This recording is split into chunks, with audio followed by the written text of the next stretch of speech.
السلام علیکم ورحمۃ اللہ وبرکاتہ۔ ناظرین، آج اس تختی میں مشق ہوگی سکون یعنی جزم کی۔ کل ہم نے یہ پڑھا ہے سکون یعنی جزم کس کو کہتے ہیں، ٹھیک ہے؟ اسی کی مشق آج ہوگی اس تختی کے اندر۔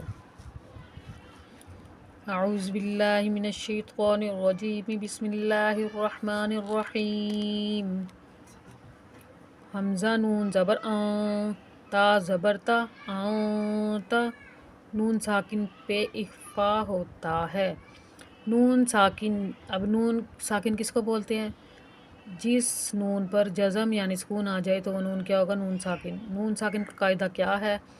نون ساکن کے بعد حروف ہلکی حمزہ، ہا، عین، حا، غین، خا اور لام را کے علاوہ 6 حروف ہلکی اور لام اور را ملا کے 8 حروف کے علاوہ باقی جو 13 حروف بچتے ہیں، باقی جتنے حروف بچتے ہیں 15 ہیں شاید، باقی جتنے بھی حروف بچتے ہیں ان پہ اخفا ہوگا۔ ان کی اگر باقی حروف جتنے بچتے ہیں وہ اگر نون ساکن کے بعد آ جائے تو وہاں پر کیا ہوگا؟ اخفا ہوگا۔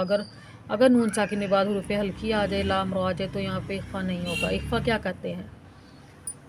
اخفا کس کو کہتے ہیں؟ اخفا ہے ناک میں آواز چھپانے کا نام اخفا ہے۔ اب جب ہم نون پڑھتے ہیں تو نون ناک میں آواز جاتی ہے، نون ناک میں آواز جا رہی ہے نا، لیکن اخفا ایسے طریقے سے ہوتا ہے کہ ناک میں اس کو بولتے ہیں کہ آواز چھپ رہی ہے، ناک میں آواز چھپانے کا نام ہی اخفا ہے۔ تا، اب اخفا کتنی دیر کرنا ہے؟ اخفا ایک الف کی برابر رک کر اخفا کرتے ہیں۔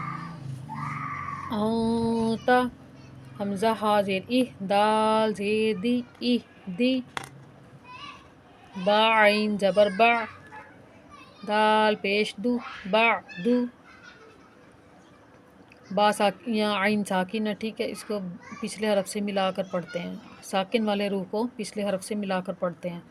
دو، با طوا زبر بط، شین زبر شا، بطشا، طوا یہاں پہ حروف قلقلہ ہے، اس کو قلقلہ کریں گے، ہلا کر پڑھیں گے، بطشا، اور شین کے حرکت غیر مدہ ہے، اس کو بغیر کھینچے جلدی سے پڑھیں گے، بطشا، سین عین زبر سع، یا زبر یا، سع یا، عین ساکن سے پہلے زبر ہے، اس کو پچھلے حرف سے ملا کر پڑھیں گے، حرکت غیر مدہ کو بغیر کھینچے پڑھیں گے۔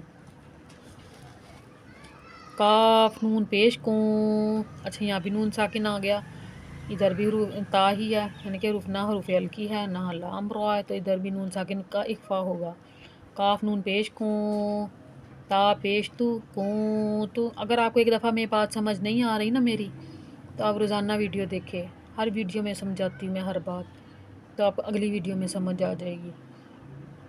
لام سین زبر لس، تا زبر تا، لستا، حمزہ میم زبر ام، را دو زیر رن، رن، ام نہیں پڑھنا، رن، را کے اوپر تنوین غنہ کریں گے۔ با را زبر بر، را پر حروف ہے، را ساکن پر حروف ہے، زبر اور پیش کی حالت میں اگر اس سے پہلے زبر پیش ہو پھر بھی ہم پوری پڑھی جائے گی۔ با را زبر بر، دال دو زبر دن، باردن، وقت کی صورت میں بردا، دو زبر والی تنوین وقت کی صورت میں الف سے بدل جاتی ہے، اگرچہ الف ہو یا نہ ہو، یہ میں پیچھے بھی بتاتی آ رہی ہوں اور آگے بھی بتاتی رہوں گی تاکہ جنہوں نے میری پچھلی ویڈیو نہیں دیکھی ان کو سمجھ آ جائے۔ جیم میم زبر جم، عین دو زبر عن، جمعن، وقت کی صورت میں جمع، عین وقت کی صورت میں الف سے بدل جائے گا دو زبر والی تنوین ہونے کی وجہ سے، جمعن، وقت کی صورت میں جمع۔